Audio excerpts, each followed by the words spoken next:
ኤል ሳልቫዶር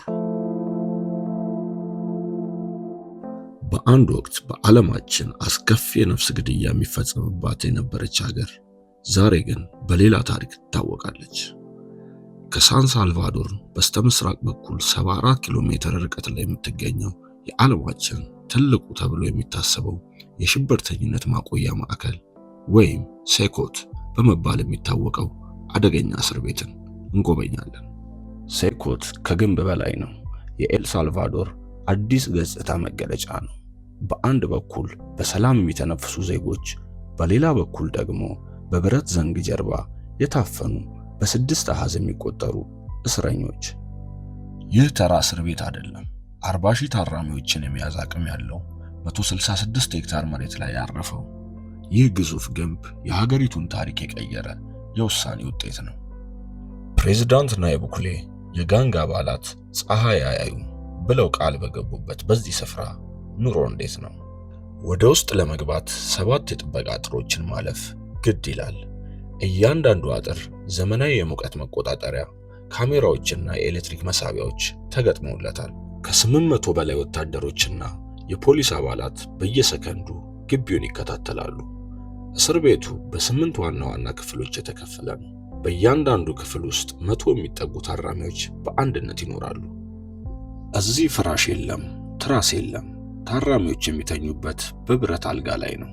የሚገርመው ነገር እዚህ ግቢ ውስጥ የግል መኝታ ወይም የግል መመገቢያ ክፍል የሚባል ነገር የለም። ሁሉም ነገር በጋራና በከፍተኛ ጥበቃ ስር የሚከናወን ነው። ኤል ሳልቫዶር ከማንኛውም እስር ቤት የሚለየው በቴክኖሎጂው ጥንካሬ ብቻ ሳይሆን እስረኞቹን ሙሉ በሙሉ ከውጭው ዓለም በሚያላቀቅበት አሰቃቂ ተብሎ በሚጠራው ዲዛይኑ ነው። እስር ቤቱ በውስጥና በውጪ በ7 የኮንክሪትና የብረት አጥሮች የታጠረ ነው። ዋናው ግንብ 65 ጫማ ወይም 20 ሜትር ቁመት ያለው ሲሆን በላዩ ላይ ከፍተኛ የኤሌክትሪክ ቮልቴጅ ተለቆበታል። ካሜራዎቹም የሰውን እንቅስቃሴ ለይተው የሚያውቁና ማንኛውም ያልተለመደ እንቅስቃሴ ሲኖር ወዲያውኑ ምልክት የሚሰጡ ናቸው። ይህ እስር ቤት ውስጥ ምንም አይነት የሞባይል ኔትወርክም የሬዲዮ ሞገድም አይሰራም።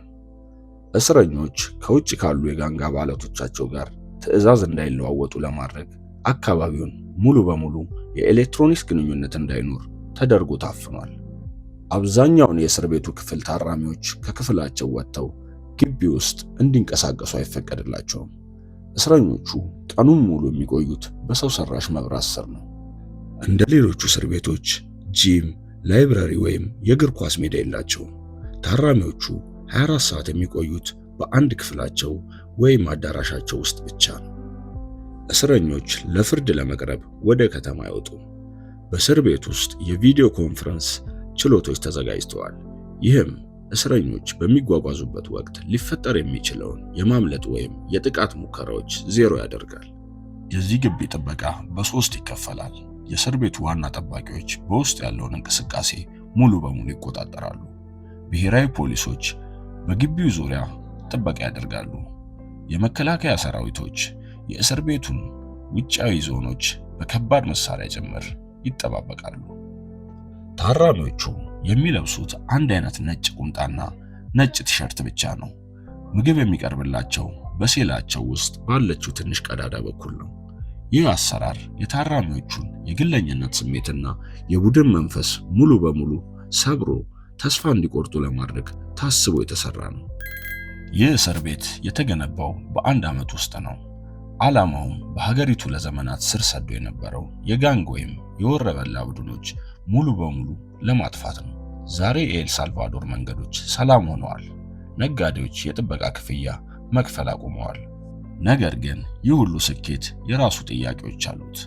ሂውማን ራይትሶችና ሌሎች ተቋማት የእስር ቤቱን አያያዝ ይተቻሉ። ፍርድ ቤት ሳይቀርቡ የታሰሩ ወጣቶች አሉ። ሰብአዊ መብታቸው ተጥሷል የሚሉ ድምጾች ከዓለም ዙሪያ ይሰማሉ። ለቡኬሌ መንግስት ግን መልሱ ግልጽ ነው። የዜጎች መኖር መብት ከወንጀለኞች መብት ይበልጣል። እነዚህ ፊቶች ለ10 ዓመታት ኤል ሳልቫዶርን በፍርሃት ሲያዋርዱ የነበሩ ናቸው።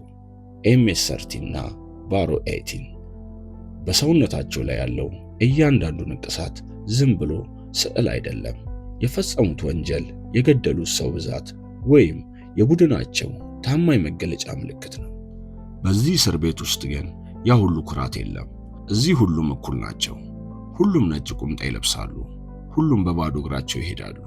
በአንድ ወቅት በከተማው ጎዳናዎች ላይ በጠመንጃ ይገዙት የነበሩት ወጣቶች ዛሬ እጃቸውን ከጀርባቸው አጣጥፈው አንገታቸውን ደፍተው በዝምታ እንዲቆሙ ተደርገዋል።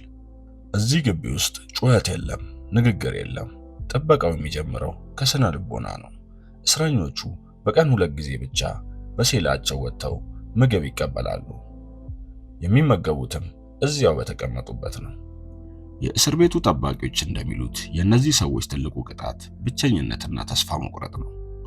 ከውጭው ዓለም ጋር ምንም አይነት ግንኙነት የላቸውም። ቤተሰብ አይጠይቃቸውም። ስልክ መደወልም አይችሉም። በንቅሳት የተሸፈኑት ጀርባዎቻቸው አሁን የሚያዩት ግን የኮንክሪት ግድግዳዎችን ብቻ ነው። የወረበላ ቡድን አባል መሆን ጥቅሙ ሞት ወይስ ይህ ሲኦል ነው የሚል መልእክት ለቀሪው የሀገሪቱ ወጣቶች ለማስተላለፍ መንግስት ይህን ጥብቅ ዲሲፕሊን ይጠቀማል። ብዙዎቹ እዚህ የመጡት ለ40 ለ60 ወይም ለ90 ዓመታት የተፈረደባቸው ናቸው። ይህም ማለት ከዚህ ግንብ በህይወት የመውጣት እድላቸው ጠባብ ነው። በአንድ ወቅት በቡድን ሆነው ሰፈር የሚያውቁት ወጣቶች ዛሬ በሺዎች ከሚቆጠሩ መሰሎቻቸው ጋር ቢታጠሩም እያንዳንዳቸው ግን ለብቻቸው ናቸው። ይህ ስፍራ ለኤል ሳልቫዶር ህዝብ የድል ምልክት ነው። ለእነዚህ ታራሚዎች ግን የህይወት ማብቂያ ምዕራፍ። ንቅሳቶቻቸው እየደበዘዙ ሲሄዱ የጋንግ ስማቸው አብሮ እየጠፋ ይሄዳል። የቀረው ብረት፣ ኮንክሪትና የማይመለስ የጥፋት ዋጋ ብቻ ነው። ሀገሪቱ የጀመረችው ይህ የብረት ግንብ ፖሊስ ለዘላለም ሰላም መፍትሄ ይሆን ወይስ ለወደፊቱ ሌላ ማህበራዊ ቀውስን ይወልድ ይሆን? ጊዜ የሚመልሰው ጥያቄ ቢሆንም በአሁኑ ሰዓት ግን ኤል ሳልቫዶር ከዓለም አደገኛ ሀገርነት ወደ ዓለም ትልቁ እስር ቤት ባለቤትነት ተቀይራለች። ይህ ግዙፍ የብረትና የኮንክሪት ስብስብ ከህንፃነት ባለፈ ለኤል ሳልቫዶር ትልቅ ትርጉም አለው። በአንድ ወቅት የዓለማችን የሞት መዲና ተብላ ትጠራ ለነበረች ሀገር ይህ እስር ቤት የሰላም ዋስትና ተደርጎ ይወሰዳል። ዛሬ እናቶች ልጆቻቸውን ወደ ትምህርት ቤት ሲልኩ አይሰጉም። ነጋዴዎችም በስጋት አይኖሩም። መንግስት እንደሚለው ሴኮት የፍትህ መቆሚያ ሳይሆን ወንጀል ዳግም እንዳያቆጠቁጥ ተደርጎ የተሰራ የመቃብር ስፍራ ነው።